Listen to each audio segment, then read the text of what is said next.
Muy buenas, mi nombre es Axel Zambrano. Esta es la tarea que nos ha mandado la materia virtual Desarrollo del Pensamiento. Hemos tenido que leer los documentos didácticos, en este caso digitales, que nos ha podido proporcionar el docente y darles una conclusión o un análisis de los temas que vamos a tratar, que son el desarrollo imaginativo, el análisis y la discusión. Vamos a empezar con el desarrollo imaginativo. Para esto tenemos que tener claro qué es la imaginación.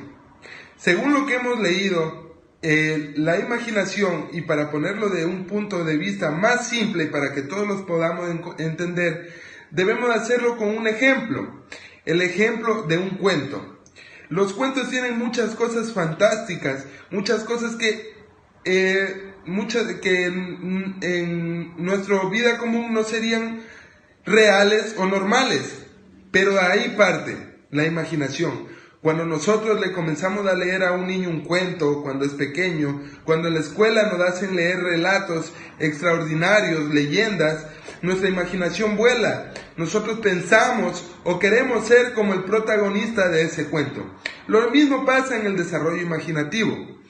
Los encargados del desarrollo imaginativo son dos personas o dos instituciones, se podría decir. La primera, nuestros padres, y la segunda, los educadores.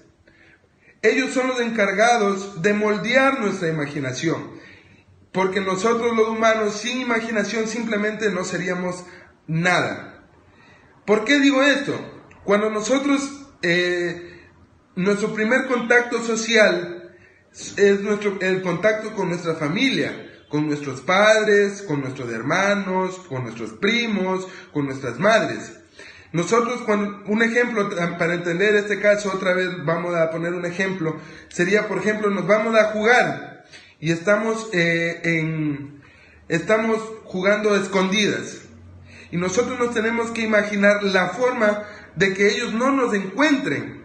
Entonces nosotros en nuestra cabeza primero vemos qué hacer, dónde escondernos, cómo correr, en dónde taparnos, para después ponerlo en práctica. Y después los educadores, porque son después de nuestra familia la segunda institución, la otra persona, nuestros maestros serían como la otra guía que tenemos para crecer, para nosotros desarrollarnos correctamente.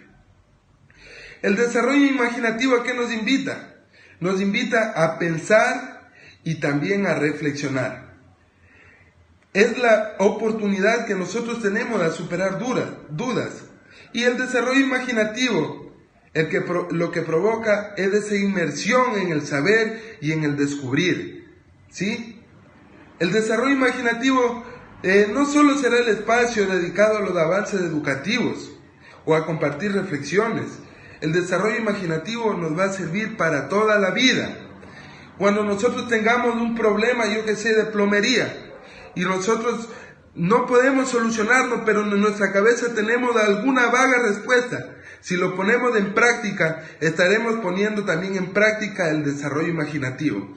Y es algo que nos lleva esta materia, el desarrollo del pensamiento. ¿Por qué? Porque nosotros los humanos somos las únicas personas que podemos imaginar, que tenemos conciencia, que podemos dar un razonamiento lógico y podemos encontrar soluciones.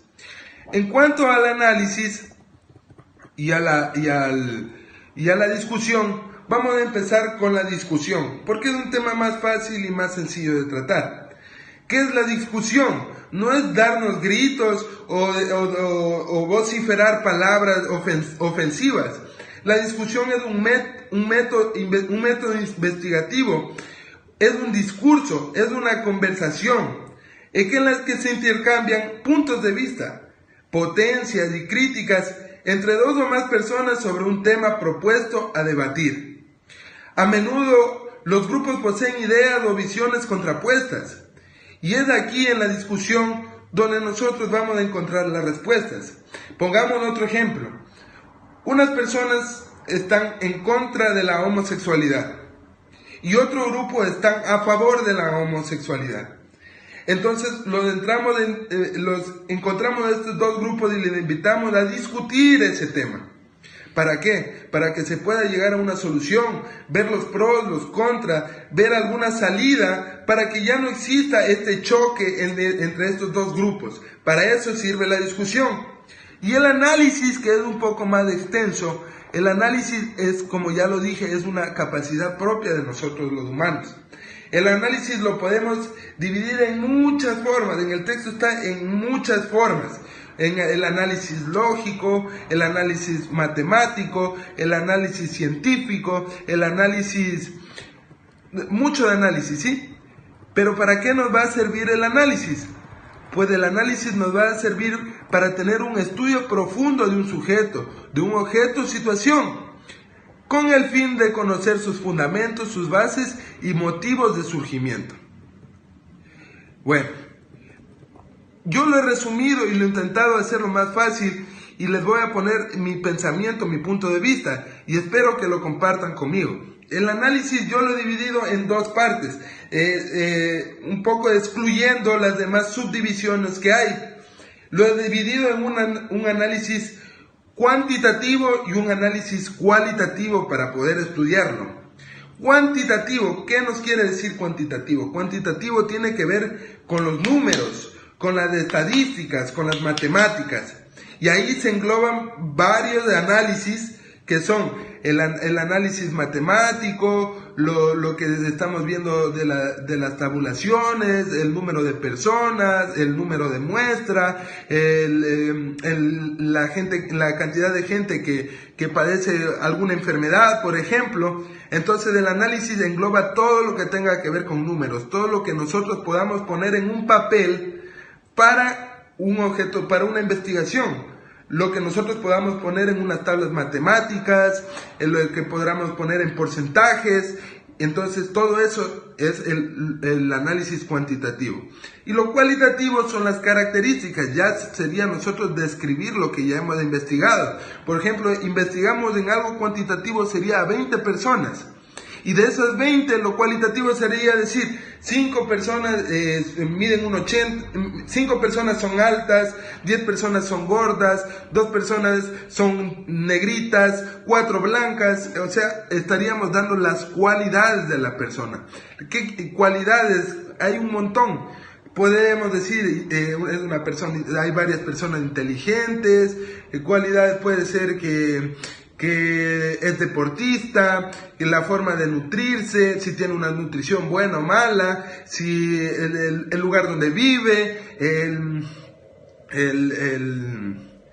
el idioma que habla. Entonces, esas serían en cuanto a lo que sería lo cualitativo.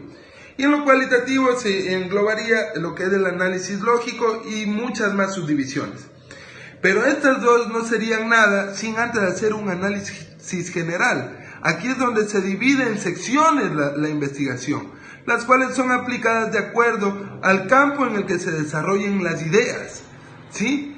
A continuación se seguirá haciendo las cosas de forma cuantitativa o cualitativa. El objetivo es que nuestra investigación esté documentado, esté especificado y sobre todo podamos nosotros tener un sustento de la investigación que nosotros hemos hecho, por si acaso nos llegaran a refutar. Y el análisis, como ya les dije, no lo puede hacer otro ser vivo más que los humanos, porque es una cualidad propia, ¿sí? Entonces eso sería todo lo que nosotros hemos podido analizar de estos tres temas. Muchas gracias.